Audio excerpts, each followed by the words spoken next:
what's up everybody? This is Brian Easton, author of the Autobiography of a Werewolf Hunter series. And this is the Werewolf Bar for Whiskey with a Werewolf Hunter. Thanks for joining me here this evening. So this is the creature of the night, and it is a rare creature indeed. This is a cask-strength Highland Scotch. Cask-strength means that it was never diluted for mass distribution, as most, if not all, whiskeys are. Now, I got this wee bottle on a visit to Scotland in Edinburgh some 10 years ago. And, well, this is, you can see what's left of it. There's not much there. The whiskey grocer was just called the Whiskey Shop in Edinburgh. And they kept kegs on hand from different distillers throughout Scotland. And those 3 kegs rotated each month, distillery to distillery, based on the 3 kinds of Scotch that are made in Scotland. And that's your Highland Scotch, your Lowland Scotch, and your Islay, which is an island in the Southern Hebrides, where they make the Islay Scotch. And that particular Scotch is very peaty, has a very sort of smoky taste to it. So they drew off from the Highland keg, which is what I selected. They drew off from the Highland keg into this bottle at cask strength. Now I can tell you that taken straight, this stuff is nothing but hot. Fortunately, the cask strength Scotch is not meant to be taken. That's pretty much it. Not to be taken straight. It is supposed to be taken neat. That means no ice. Never drink single malt Scotch with ice. It's a sacrilege to the Scotch. But you are supposed to drink it with a little bit of water. A tablespoon of water is supposed to bring out the flavors and really make them blossom. And it definitely makes it a lot less hot on the tongue. So I'm going to share this toast with you tonight, like some of the last of this batch. And so, Slangavar.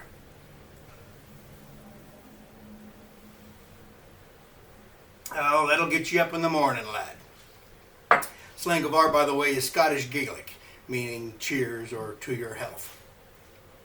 If you're not already a subscriber to Whiskey with a Werewolf Hunter, you can hit that subscribe button down on the lower part of your screen at any time during the program. So we got some ground to cover tonight, so let's get on with it. So this is the part of the program we call Let's Talk Shop, monster hunting. And last week we weren't able to bring you a Whiskey with the Werewolf Hunter. We were out running around Washington, D.C. and surrounding areas. And on the way out there, we passed through Point Pleasant, West Virginia, which, if you don't know, is home of the Mothman legend as well as the Men in Black. So we stopped to take in the Mothman Museum. And so I thought we'd take a break from going through the Monster Hunters Code, as we have been doing, to discuss a Mothman related interview that I did several years ago with Miles Booth. It was a segment of the interview that he called 5 Minutes to Pack. And so in that segment, and you can read the entire transcript of the interview if you like at werewolfhunter.com, but essentially he asked me what I would take with me, what I would pack, how I would go about hunting the Mothman, if that was something that was assigned to me somehow. And it was a tricky question. Of all the different monsters he could have picked, that one is one of the most tricky, because no one's really sure what the Mothman is. There are some who say he's West Virginia's answer to Sasquatch or South Carolina's Lizard Man. Others think that the whole Mothman MIB phenomena is entirely supernatural. And still others are solidly in the extraterrestrial camp. But since I personally consider the Mothman to be an alien presence of some kind rather than a cryptid or a spirit, and because he does seem to primarily work through people as engines, as vessels. I would rather rely, I told in the interview that I would rather rely on my grasp of human psychology and how people react and perform under different conditions than I would a weapon. Any firearms on my person I would save in reserve for the men in black who might try to do me harm. So I've said that I would take some basic provisions with me, water, light rations, portable shelter of some kind, a lot of the things you'd find in a bug-out bag. But that this job of hunting the Mothman would be much more about watching, waiting, surveillance type stuff than it would be pulling the trigger. Since to my knowledge, no one's really learned how to deal with an extraterrestrial phantom yet. The expedition, I said, would probably be more of a fact-finding mission then, than a search and destroy, depending on what we could find out about Indrid Cold, if anything. And Indrid Cold was a name that either belonged to an MIB or the Mothman himself, depending on who you ask, I suppose. By the way, if you haven't read the Mothman Prophecies by John Keel or seen its film adaptation, you might want to check it out. It is creepy, kooky stuff. So this is Tools of the Trade. We have gone over pretty much every weapon in SLJ's arsenal except for two. One is a prototype rifle named Scalp Hunter, which is used against the rabid werewolf in New Orleans in the first book, and for which I do not have anything remotely similar to show you. And if you're familiar with the rifle as described in the book, you will understand why I don't have anything remotely similar to show you. And the other is this, Michael Winterfox's Henry rifle. Now, this one is not exactly the same. This is one of your traditional brass frame Henry rifles. The receiver here is brass, whereas Michael's in the books is an iron frame Henry rifle, which are a little rarer than the brass ones. And of course, this is not an original. This is a reproduction made by Navy Arms. It's one of 500 made. I bought it in 1993, I think. So now this is the kind of rifle that Michael Winterfox carried and that he gifted to Sylvester in Heart of Scars. This particular rifle is a historically accurate weapon in that it is chambered for a 44 rimfire, which cartridges for which no longer exist. So needless to say, this rifle has never been fired because there is no shells to be had to fire through it.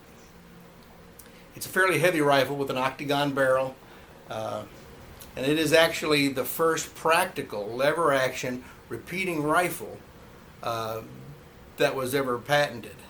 It was patented in 1860, and the Henry gave one rifleman the firepower of 16 muzzle-loading muskets, because that's how many shells the Henry rifle holds, 16.